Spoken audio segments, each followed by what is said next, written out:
ပရိသတ်များအားလုံးပဲမင်္ဂလာပါခင်ဗျာကျွန်တော် Data Entertainment Channel ကနေအားလုံးကိုပြန်လည်ကြိုဆိုလိုက်ပါတယ်ဒီနေ့မှာတော့ Joshua Van ကချန်ပီယံဖြစ်လာနိုင်ပါတယ်ဒါပေမဲ့အခုတော့မဟုတ်ပါဘူးဆိုပြီးခဏတည်းနဲ့ပြောဆိုလာတဲ့ပန်တိုဂျာရဲ့အကြောင်းအကိုတင်ဆက်ပေးသွားချင်တာဖြစ်ပါတယ်ခင်ဗျာ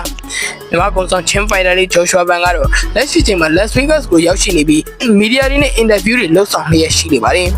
Joshua Van ကိုပန်တိုဂျာကပါအကောင်းဆုံးဆွမ်းဆောင်ရည်နဲ့နိုင်မယူပြမယ်လို့ကိုစီကျုံးဝါနေကြပါတယ်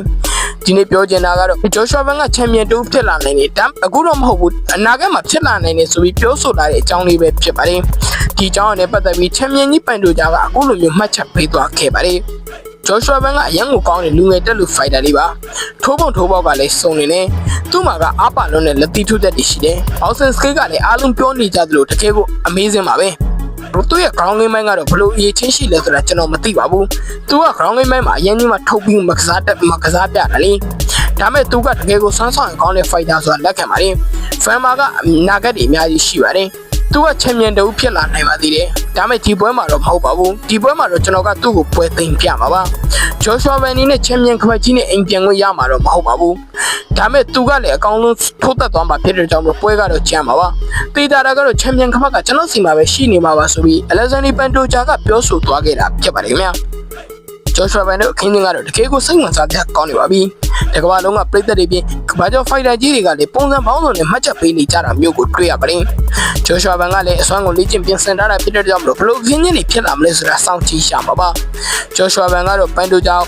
သူ့အနေနဲ့သုံးကြီးတွင်းမှာလဲထိုးပြမယ်လို့ပြောဆိုထားပါတယ်။ဘယ်ဖိုက်တာကလက်တွေ့ကျကျလုပ်ပြနိုင်မလဲဆိုတော့ရင်သက်ရှူမောပဲစောင့်ကြည့်အားပေးလိုက်ကြရအောင်ပါလားခင်ဗျာ။ Joshua Van နဲ့ပန်တိုဂျာတို့ရဲ့ပွဲရလာမယ့်ဒီဇင်ဘာလ9ရက်နေ့တနင်္ဂနွေနေ့မနက်အစောပိုင်းမှာကြည့်ရှုအားပေးကြရမှာဖြစ်ပါတယ်။ဒီပွဲကို Las Vegas က T-Mobile Arena ကွင်းကြီးထဲမှာတခန်းတနာနဲ့ကျင်းပမှာဖြစ်ပါတယ်။ချန်ပီယံလူပွဲ2ပွဲအဖြစ်ထည့်သွင်းထားပါတယ်။အောင်ပွဲနေရာမှာတော့ဘန်နဝေတန်းချန်ပီယံလူပွဲဖြစ် Marat Diwali Flee နဲ့ Piotr Yan တို့ကထိုးသက်မှာဖြစ်ပါတယ်။ကိုမိန်းနီဘက်ပွဲစဉ်မှာတော့ကျွန်တော်တို့ချင်းဖိုင်တာလေး Joshua Van ကပန်တိုဂျာစီကနေ Flyweight ချန်ပီယံကပတ်ကြီးကိုစင်ကောထိုးသက်မှာဖြစ်ပါတယ်။အဲ့ဒီပွဲတွေပြင်တကယ်ကိုကျန်းတဲ့ပွဲချင်းတွေပါနေတဲ့အတွက်ကြောင့်မလို့ UFC 323ပြန်ပွဲကိုလက်မလွတ်တမ်းစောင့်ကြည့်လိုက်ကြရအောင်ပါလားခင်ဗျာ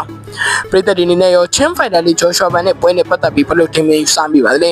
ကျွန်တော်တို့ချင်းဖိုင်တာလေးကပဲချန်ပီယံအသစ်ဖြစ်လာမလားပန်တိုဂျာကပဲသူ့ရဲ့ချန်ပီယံကပတ်ကြီးကိုဆက်လက်ကင်ထားပြီးမင်းမှုနေအောင်မလားဆိုတော့ဒီဇင်ဘာလ9ရက်နေ့မှာစောင့်ကြည့်ကြမှာပါခင်ဗျာပရိသတ်ဒီနေ့နဲ့ရောမိမိတို့ထင်မြင်စမ်းချက်တွေကို comment မှာဆွေးနွေးပေးခဲ့ကြပါဦးခင်ဗျာဒီကနေ့တော့တင်ဆက်မှုလေးကတော့ဒီလောက်ပါပဲလာမယ့်နေ့တွေမှာလည်း